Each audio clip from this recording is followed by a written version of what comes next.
Hello, hello, Claudia. Very nice to see you again. See you. Good to see you. I love our monthly episodes. Yes, right. I love it too, as well. So you look gorgeous as Thank you. ever. You look pretty gorgeous. And today we have some interesting insights that we will be discussing from Mhm. our book. We are moving to chapter 3. Our book is called Healing from Narcissistic Abuse, Rebuild from Relationship Trauma, and Find Your Light Again. I'm Grace, the main author of the book, and Claudia is a licensed psychotherapist based in Washington, D.C., who is also a co author in the book. So, today we decided, Claudia, that we're going to be discussing the three-stage cycle of narcissistic abuse.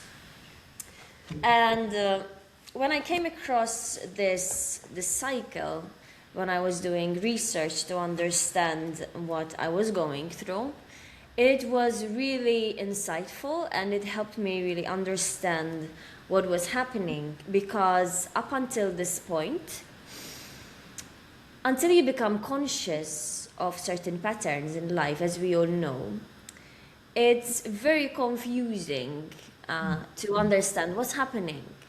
And you find yourself all the time guessing whether you did something wrong, questioning yourself, and always striving to fix things, do something better, and always thinking, I really messed that up. I can see what they're pointing to, the narcissists. Yes, it's true, this is all my fault, for example. And we will give more and coherent examples as we get into the topic, as we always do. But I would like to first name the three stages, and then we can go through some examples. What do you think? I like that, and I always want to invite you to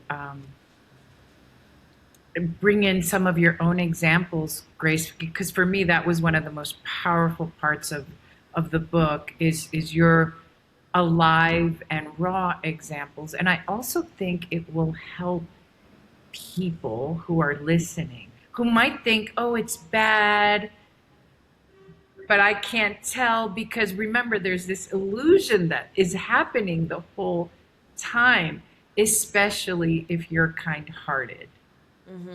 You're going to be questioning yourselves, just as you described. Maybe it's me, it's my fault, because there's always kernels of truth in what they're saying.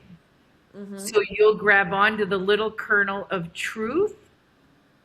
You're right. I'm not great at that, or something like that. So let's go in and do some Okay, do our stuff, do our magic here. let's do it. So the initial stage is the stage of idealization. Then they move on to the devaluation stage, and then the discarding stage. So let's start by the idealization stage. So yes, this was very clear what was happening in the beginning of the relationship. Um, Everything felt very blissful because of the love bombing as well, and I didn't. I mean, this is normal, no? When you start dating someone, we always want to show our best selves and we want to impress each other. I think this happens very commonly when we start dating someone. But the idealization that happens by a narcissist, they take it to another level.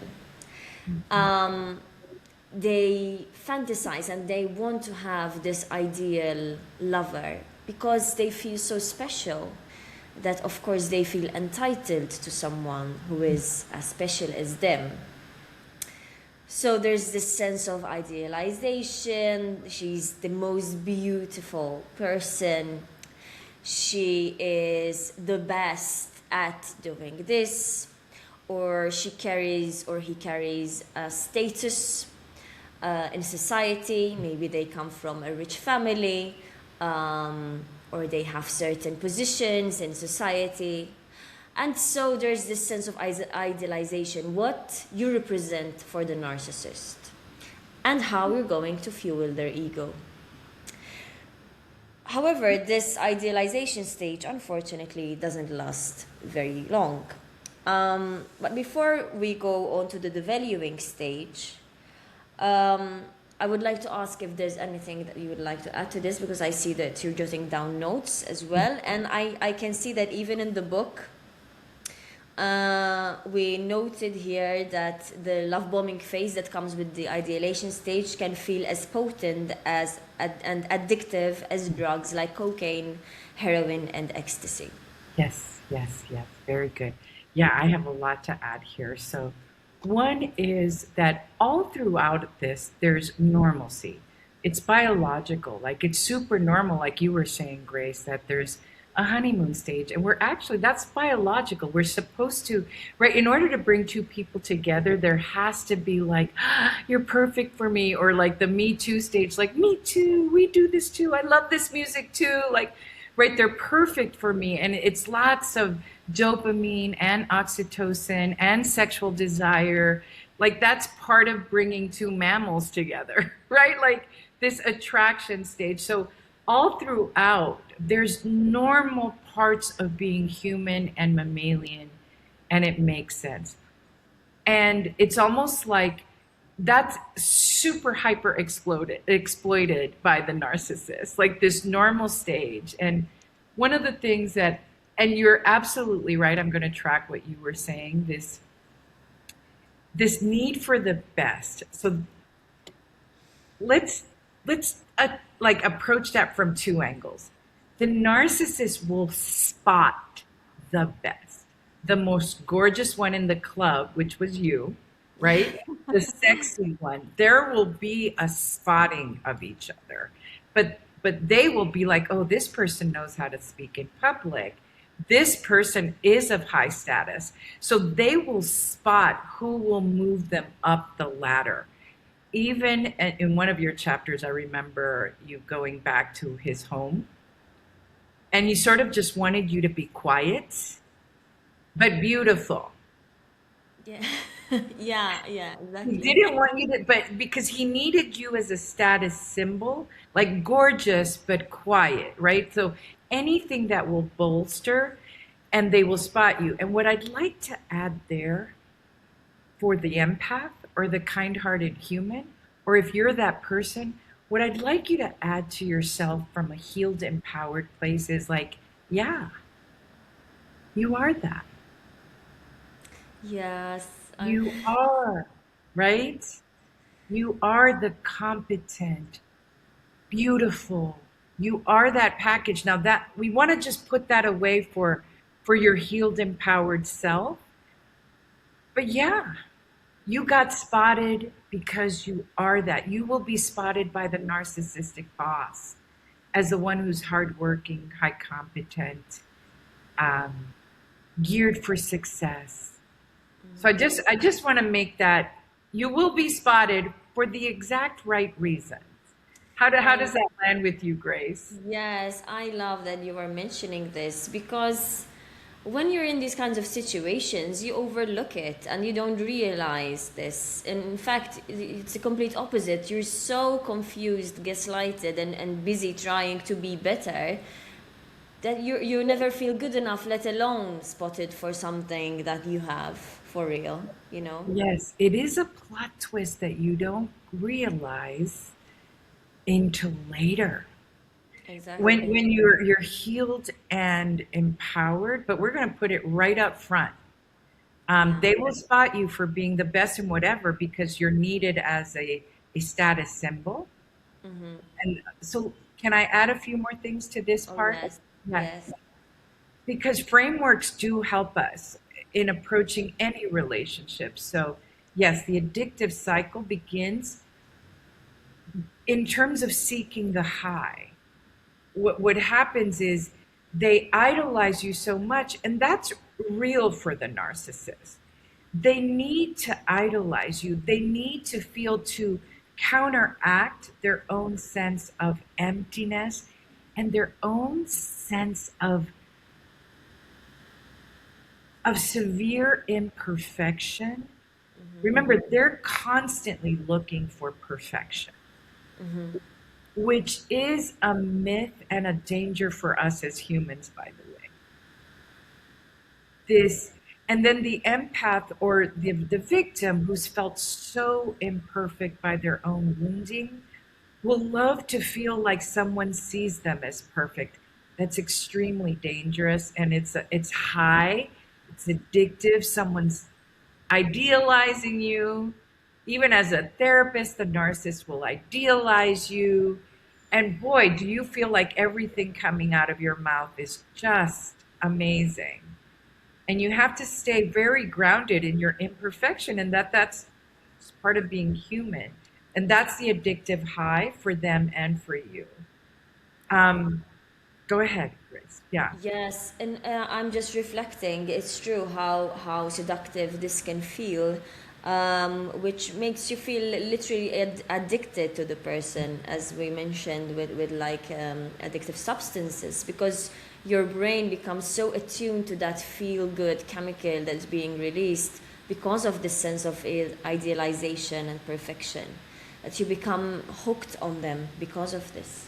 Hooked, literally hooked and constantly wanting to go back. Part of the addictive cycle is that, let's say with heroin, with any hard drugs or crack even or anything like that, is you want to go back to that first experience. That first experience. So it's the chasing the high thing, and we talk about it in the book.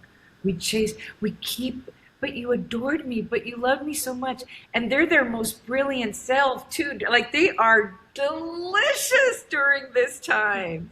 They're Yes. tender, they're sweet, they're noticing everything about you, they're speaking to it, all of it, right? It's really quite delicious.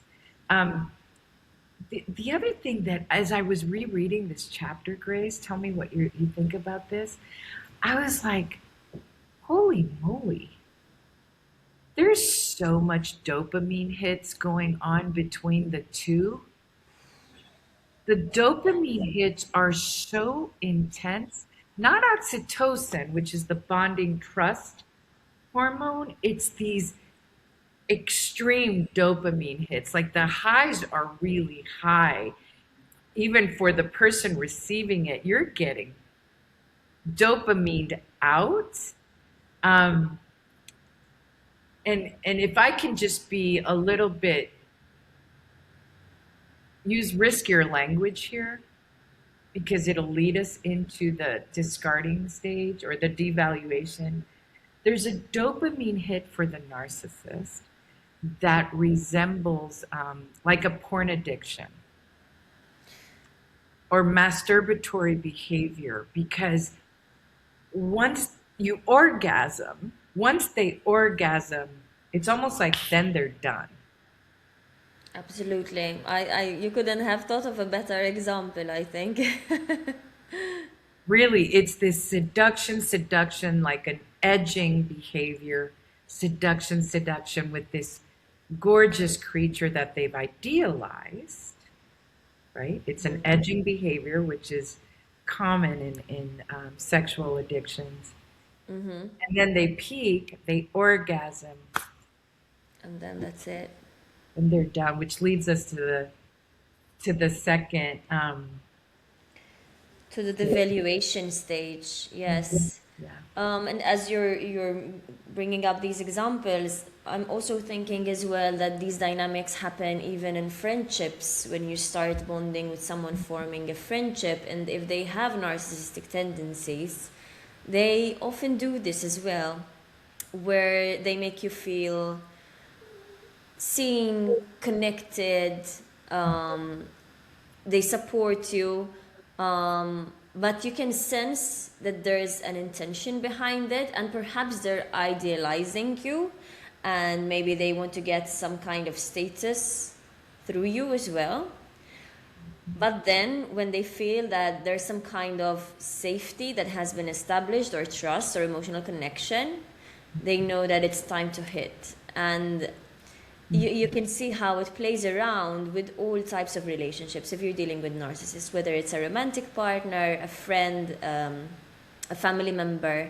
a colleague. So as we're talking about this, before we move on to the evaluation stage, I would like to invite the audience to reflect on whether this rings a bell, whether this feels familiar, and to take some time and to do some reflection on what we are saying. Beautiful. Yeah. Because I think what these episodes allow us to do, Grace, is nuance it more. Nuance it. Exactly. Actually, I'm struck. I want you to co-think with me right now. There's something, if we just stay with idealization, there's a sub theme that feels really strong, Grace, about perfectionism. Right? Whether, and both the narcissist and the victim or the empath has such imperfect childhoods that might feel really chaotic, or in terms of the empath or the victim, like so unseen. They grow up with this feeling of being extremely imperfect because you're not heard, you're not seen, you're parentified. Um, so in some ways, that, remember, we've talked about how that childhood can feel similar, the way it's played out for both of them. But to feel idealized, to feel perfect is part of the other addiction. Is like, oh, you see me as perfect. And from the narcissist point of view, is I need you as perfect. Because something in our childhood felt so imperfect, so chaotic, so messy, that there's this obsession and compulsion for the perfect love story, for the perfect partner, for being perfect. And I have some ideas. Just how did your childhood feel imperfect and chaotic, maybe, and needing order and organization? Yes, I like that you are mentioning this. I love our conversations because this is what happens. We just like We're keep coming doing with more well. insights and we go deeper and deeper. Um, but yes, it's true. This sense of not being seen, and it kind of feels like the wounded inner child keeps running the show and is just constantly craving to be seen, and therefore it means for the child that I am loved, right? And the child is always wanting to be a little bit better, to be Yes. seen, to be recognized, to be loved. And maybe both the narcissist and the wounded victim were parentified and idealized. The narcissist, this is where they can become narcissistic. The parent is like, you're perfect. You're not your father, Yes, that's also right? the other side of the story. You're Yes. so perfect. You're so grandiose, because a parent can make that child be like, look at my little helper, my little rock. And they grow up feeling that way, that sense of grandiosity. And maybe for us, because I identify as the wounded empath, and so do you, like, right, we're valued for being parentified, for solving and fixing everything. Um, Yes. anyway, like, just this sub theme of perfectionism is Yes. really Very interesting. dominant here. Mhm. So then this idealization stage unfortunately doesn't last very long, and at some point we enter the devaluation stage. um, so this is interesting because so the narcissist wants someone who seems perfect because they feel entitled to the best, but we know that this is an illusion, right? No human being is perfect. So when they start seeing that the other partner is not perfect, of course they get disappointed, they feel frustrated, and everything is amplified from their perception. It's like they tend to complain about frivolous things that you don't need to complain about. They'll make a big story out of them. Everything is wrong. They have this negative lens that they look through in life, and they navigate life like this. But at the same time, if their partner is succeeding or thriving and is making their ego feel threatened, they're still gonna devalue you because they have to be the best. You can't be better than them. So there's no winning, There's even. no There's no winning. winning, you know? There's no winning at all. Grace, can you talk about that? Because in the devaluing stage, I wrote like, they value then destroy. I think that was one of your sentences in the chapter. Because you're so filled, this is what you're just describing, with envy and therefore hate. It's hate. It's not just like, I envy you and I hate you. And I can't bear these emotions, is what the narcissist cannot bear these emotions.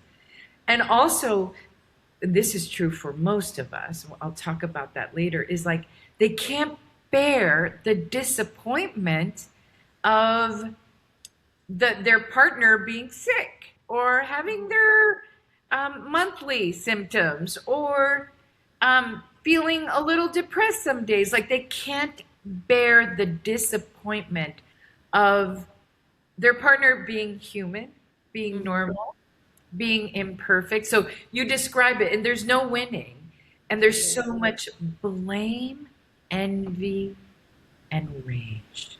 They can't bear their partner having a life. Being human, practically. Grace, can you give some examples of the blame that happens in the devaluation? Can you talk a little, even if just something comes to mind of you talk a lot about in the book about like not having the right ingredient in while you were cooking or Absolutely. This was a daily battle, unfortunately. So when you say yeah. this, I have a rush of memories that pop up. Um, so I remember one of the most severe ones, that the Budapest episode when I had that accident and I really needed to be taken to the hospital and to be cared for.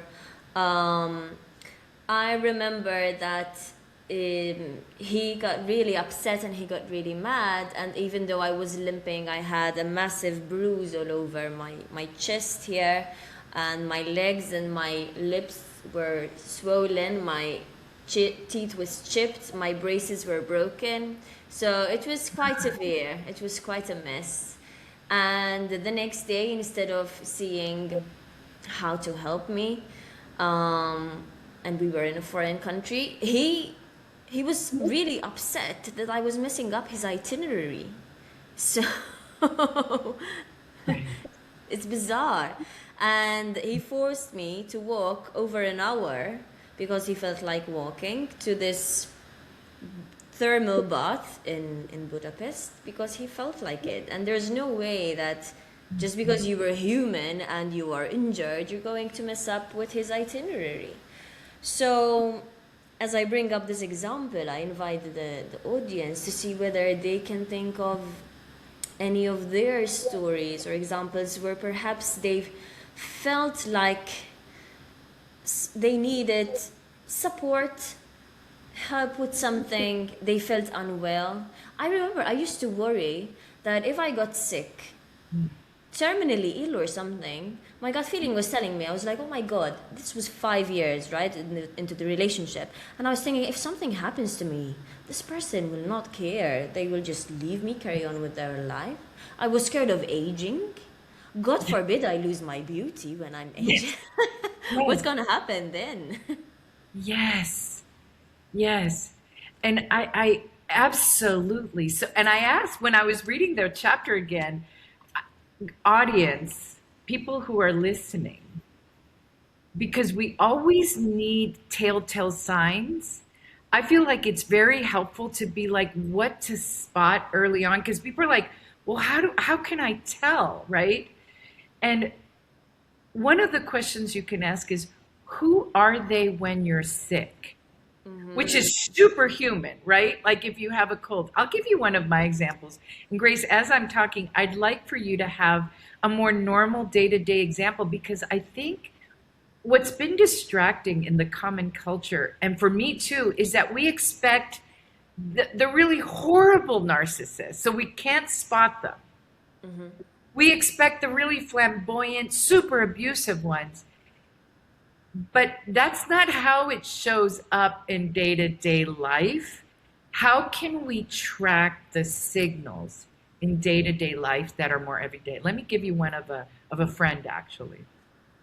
Extremely early on, when I was younger, where I used to go out and party and club and have a great time, and I was with two friends. They were both male. And I remember we were doing the normal getting a slice of pizza after we'd gone out. And we were at one of these fun restaurants, and I had a coughing attack. This is such a really that memory has struck with me for so long, because at the moment I could feel that something was off. I'll tell you what it was. I just started coughing and coughing and coughing and coughing, and I couldn't stop. One of them left, Oh my God. embarrassed, Oh, sorry for being human. embarrassed. But this is and I remember thinking, who was the closer friend? The other person who I just met stayed with me, started rubbing my back, and went and got me water, which is, right, like, are you okay? Stayed with me. Yeah. And at that time, I didn't know about being an empath. I did clearly one was an empath, and the other like got up and walked away. Something to notice. That's something. And I remember feeling like, wait, I know you more. You're my real friend. Yeah, that's such a You're my good real. example because this is something so small that you would probably just ignore it, and continue like you move on with your life. You're like, no, I I'm just remember it overthinking. sticking with me, and then I got water, and then it was all okay, and then he came back. You know, once it wasn't embarrassing, but me as a wounded empath internalized it as I was embarrassing.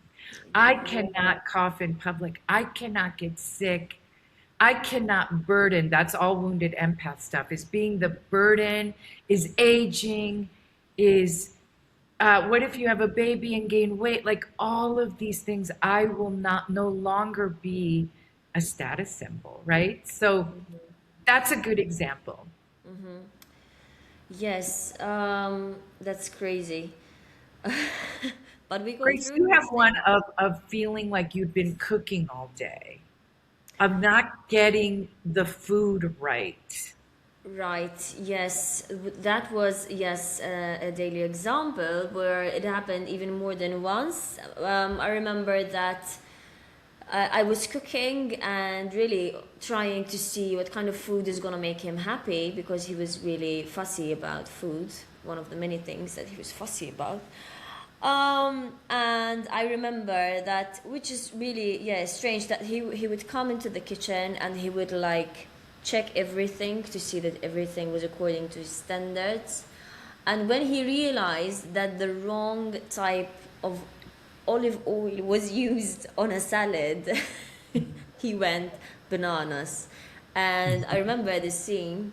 I sent some love to my past Yeah. self, young girl. Oh, dear Grace, where I endured hours and hours of shame and devaluing comments and punishment. Then we went to the silent treatment, which I mentioned here in the discarding stage, which is the next stage, where I was literally punished because I used the wrong type of oil. And this is something so small, and instead of being appreciative that this person slaved for hours preparing a 3-course meal with a starter, and everything, that he would go into this tantrum. And I remember insisting, then it's like, okay, then if you don't like it, don't eat it then.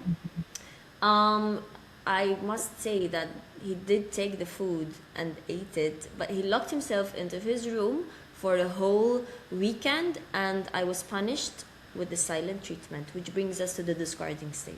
Yes, yes. And for other folks who are listening, some of that, what Grace describes as these hours, there is one form of punishment, definitely the silent treatment, is these interrogations. Like literally, you are, whether it's at a restaurant, you had that experience, or in the home of like, why didn't you do it like this? Why didn't you like, and it's like a colicky baby. If you've ever been around a colicky baby, no matter what you do, something is so upsetting to them that nothing hits the spot, whether you move them or rock them or try to feed them or do, they're so disturbed that the sensation for the parent is that you cannot soothe them. You cannot soothe a colicky child. You have to find all sorts of techniques. And this is an adult where you will not hit the spot. No matter what you respond, I thought you would like it like this. I didn't know that you didn't like it. It doesn't matter. You will not hit the spot of soothing their grand disappointment, which of course is a projection. Someone didn't soothe them. Some, the parental wound was never soothing enough. So the projection and the blame is this your idea of these hours of berating of how you didn't do it correctly or silent treatment. You will be punished in It's some way. it's really good that you mentioned this example, this thing, yeah, because I remember, yeah, this is sense of interrogation even, and when you're attacked like this, naturally you don't even have time to think. You're just naturally trying to defend yourself, and then you're questioning, but why did I do this? Like why?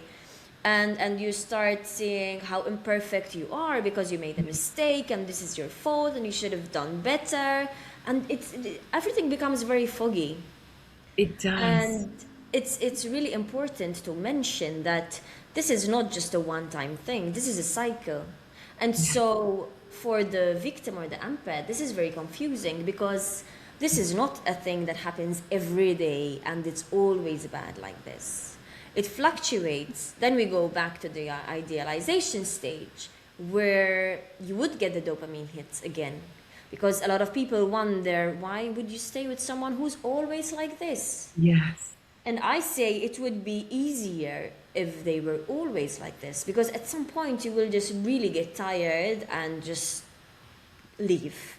But the fact that the dopamine hits, this intermittent positive reinforcement is Yes. called. You don't know when it's coming. You stay in the chase, you stay in the loop of waiting for it. Ah, if I could have just gotten the right oil, this wouldn't have happened. We would have had the happy weekend that we sometimes have, the amazing time we spend together, blah, blah, blah, blah, blah. And I think the part of the Grace, I'd like to do an episode alone on why they stay, because victims or empaths or kind-hearted people get blamed a lot. Like, well, why'd you stay? Right? The part of the addictive cycle. So this part is super addictive because part of the intermittent back and forth, because there is a really strategic back and forth, even after discarding, we're going to talk about that, is the I'm sorry. Oh, I'm so sorry. I was being an ass. I was in a mood. Um, and I always say that in that abusive cycle, let's say someone is abusive, they do come back with genuine, what feels like genuine remorse. So if you're kind-hearted, if you're an empath, if you're desperately needing validation, you will take that person back. And that's also human. Is if someone's like, I can't believe I did that to you, it won't happen again. Because sometimes they do come back with the I'm sorry, like it was me, or they come back with a lot of romance or sexuality, um, a lot of seeming like they've done the work. So, audience, what I'd like you to track is, have they? Have they done the actual work? There's lots of things that you're going to be able to track so that those intermittent addictive cycles that the victim wants to, because see, what's addictive for the wounded person is something of like Maybe this time I'll be able to do it. Maybe this time I'll jump the hoop. The hoop jumping, there's something addictive of like, next time I'll get it right. Next time this story will end differently. You keep the Cinderella, right? The mythology, like maybe this time we will be happily ever after. Yes, yes, and it's such an illusion because, yeah, and it's unfortunate because years pass by and you don't realize how much time you've wasted chasing the carrot that you can ever actually reach. Mm. And things just keep getting louder and louder until a sickness comes out or you end up in accidents like what was happening with me. So, yeah. You're more and more destroyed. Your selfhood is more destroyed. So it's actually harder and harder. There's a learned helplessness. It's harder to leave.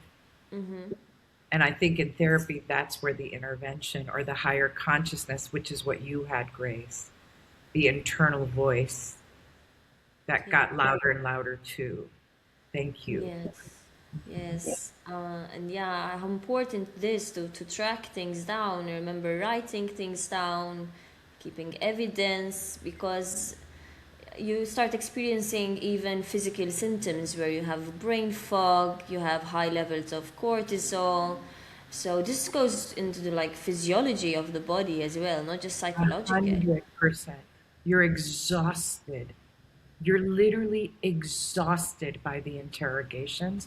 It's almost just easier to zombie out, to just give in. Like it becomes that because you're pummeled and afraid. Like there's a cycle of what did I do wrong now?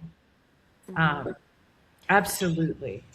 Yes, and you find yourself always walking on eggshells, which is one of the symptoms of narcissistic abuse syndrome, which we will discuss in the next chapter and then our next podcast. Um, that you start going through all these kinds of symptoms, and this sense of hope. I think when I lost really the sense of hope that you mentioned, this really resonated with me now. Then I just like realized you're never gonna get it right. Like, just give up. There's no hope anymore. It's just, no, not gonna happen. Um, And you just talked about, let me just for the audience, like we want to give you as much value as we can. This idea of tracking, we both wrote that in the book. This idea of tracking, whether it's in your journal, because you begin to track that it's a pattern.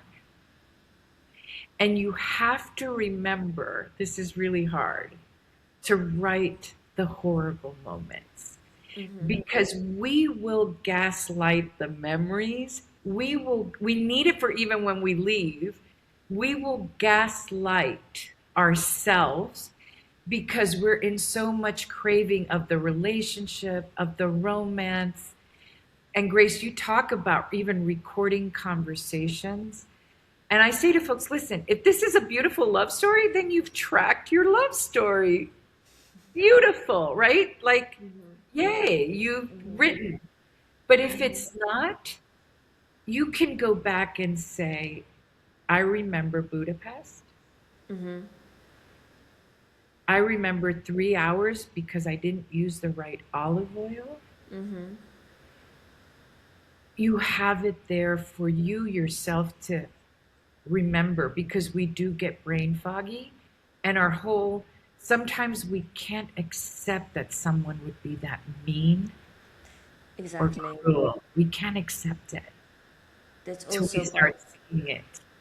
Yes, yeah, exactly. You're in denial, and I know that you can become so dissociated, as you said, that I know that certain people even delete certain memories because it's so painful that they just cannot. It's like mental archive, exiled from their consciousness, and some episodes become completely, yeah, forgotten, but they're still there. So it's really important, yeah.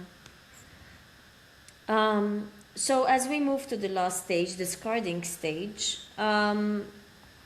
this feels very, very loose connection. Am I good?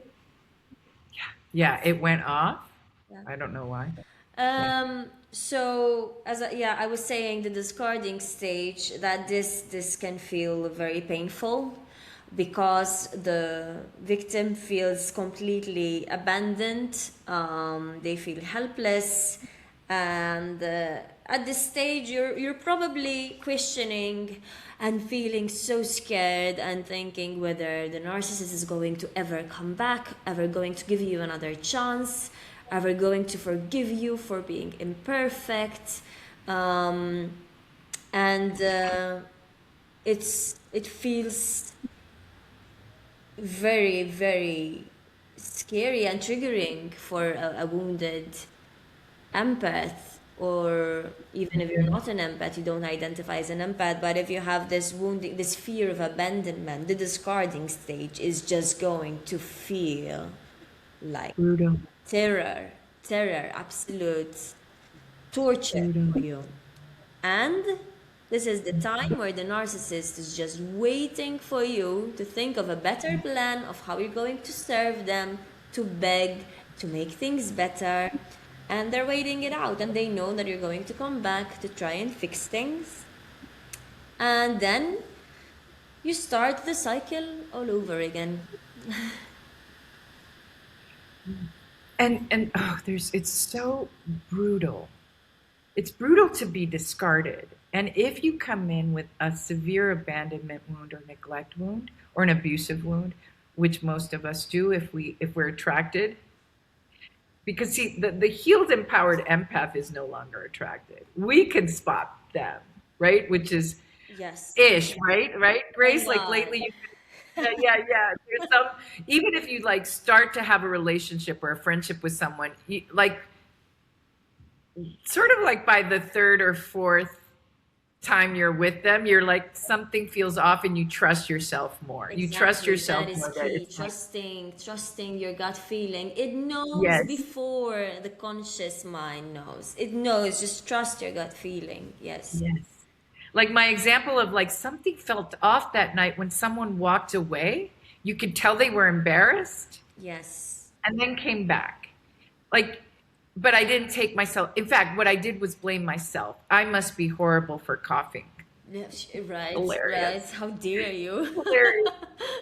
Yeah. It's hilarious. But so this discarding stage, actually, what it does is, right, the trigger hits a belief we have. We must be discardable. Exactly. We are worthy of being neglected and abandoned because if that is not healed, when we heal, the trigger might come in, but it bounces off. Yes, I'm absolutely. lovable. I'm amazing. I'm a powerhouse, which is why you chose me in the first place, right? Like you have, and that's not narcissistic, by the way. It's like this self-esteem, this self-love. Like even if you don't see me, I see me. So the trigger will come in. It is hurtful to be discarded by anyone, right? Even if you're at a store and someone's like, I don't have time for you. And they treat you like that. They treat you with dismissiveness. You're like, wow, it hurts. But it doesn't go into a place of a belief system. Yes. So what it does, if you're still very wounded, this is why healing is so important, is it confirms your belief. And so you start this incredible campaign. Yes, literally. It's a campaign to prove that you're lovable, that you're beautiful, that you will do everything. So the ante goes up. The narcissist, the word that came to mind is whipping, as more of a whip, whether it's emotional abuse, physical abuse. Like, oh, you'll come back for more? And they will give you more, and they will give you even worse. And it gets, yes, absolutely. Correct. It's more abusive. And you do come back with more. I'll serve you more. I'll show you more. Okay, maybe I am poly. Yeah, yeah, exactly, Maybe, Alex. maybe I'll be open to all the things that. So there is more risk. and there is more danger because the ante does go up. Yes, absolutely. Which, yes, as you're describing it, I see my past, in front of me, because was the loop that I was stuck in, this cycle, where it did get louder and it did get worse. And this soothing that you mentioned in the beginning of our episode, that's it's an inner child wound that they have, that it's like a child who can never be comforted, can never be soothed, no matter how hard you try. And the thing that we do when we are in these kind of situations is that we justify, we rationalize, and we excuse these kinds of people. No, today he did this with the olive oil because he had a stressful day at work. Things are really Yeah. bad. Otherwise, he wouldn't do that. Oh, because his mother is sick, so he has so much stress, and so this is why he took it out on me and he slapped me today. Things. The stress of the meeting that's coming up, but they say it too. Oh, I'm sorry, I've had a really stressful week. So I had to treat you like this, because their attempt at self-soothing. Okay, this, I think we've got to put a trigger warning to all of this, because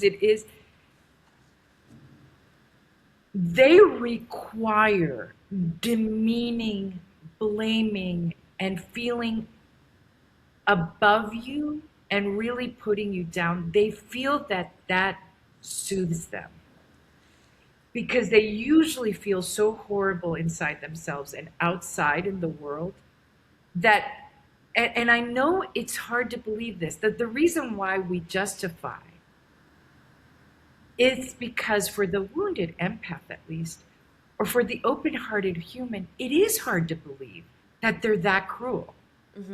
Yeah, exactly. Like, there's no mental model, or there is a mental model, which is that you were also abused as a child. So you either take it because you're reliving the pattern, or you keep taking it because you feel like at some point this stops, Yes. right? Yes. Yes, and it's so good that you mentioned this, that to help people understand that this is how they regulate themselves. This is how they make themselves feel better, to maintain some kind of homeostasis in themselves by destroying others, unfortunately, because otherwise they just cannot bear what they're feeling. Yes. There's a humanity piece. I want to add the parts that are just normal for mammals and humans. Okay, like what we talked about, like attraction at the beginning, normal and human and mammalian, right? In order for us to have babies or have sex or fall in love, we we have to have attraction. At this point, what's normal in any human is what I call like the end of the movie, is that we do want the happy ending. We do want our parents to finally love us. Because that's normal. Yeah. We do feel that if we solve everything, our parent will finally be the adult in the room. So we chase that carrot. Right? At some point, if we jump the hoops for this lover, for this best friend, for this boss, we'll finally reach it. We'll finally get what we want, right?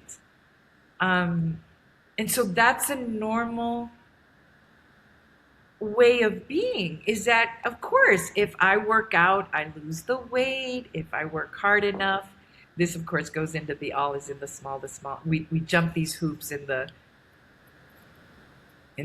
matrix, thinking that if we have enough merit, we will reach places. We'll be able to ring the bell. That's human. If we work hard enough, we get the rewards. Yeah. That's a human thing we have. Um, and in some cases, it's true. We get the reward. But with the narcissist, we will not, or the narcissistic system. Yes, absolutely. And I just want to add this before we end our conversation, that ultimately what we are chasing through other people, whether it's to make our parents see us, or your partner, the narcissist, whoever, the only way that you're going to feel like, oh, now you have it, now you've reached it, is when you learn how to parent yourself and give what you've missed as a child to yourself. That is the end goal. And that is how you will feel like, oh my God, this finally, this feeling has been resolved, because no other person, not even your own parents, can kind of fix that for you. It's something that you have to give to your inner child.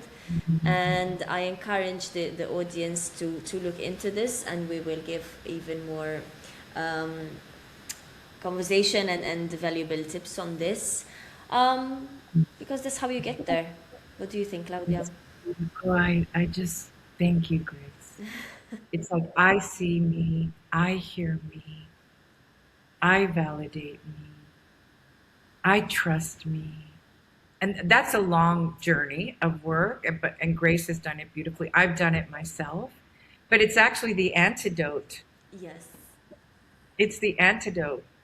yes, exactly. That is what Folks can't even get in because not only do we see it all now, we clock it, as I say it. Now we clock it early on, but there's actually it doesn't come from the outside. Absolutely. So, dear listeners, we tell them that if we the amount of energy and time that they are spending, or they have spent on a person who idealizes them, devalues them, and discards them, to turn that attention and energy on themselves. And can you imagine the amount of love that you have to offer and dedication if you offered it to yourself, where you're going to be in life in a few months, years, weeks, whatever. But just it's a starting point. Step by step, you'll get there. You might write an amazing book. Yes. Yes. Claudia, thank you so much. Thank you. Thank you, This has soul been, sister. yes, Thank you for amazing as sure. always. And we'll continue our next conversation. For the next podcast next month, everyone. Please like, share with folks you might think are going through this. I will certainly share this episode for sure. Like, share, subscribe. Yeah, let's move this algorithm towards healing. Yes, thank Okay. you. Thank you. Bye.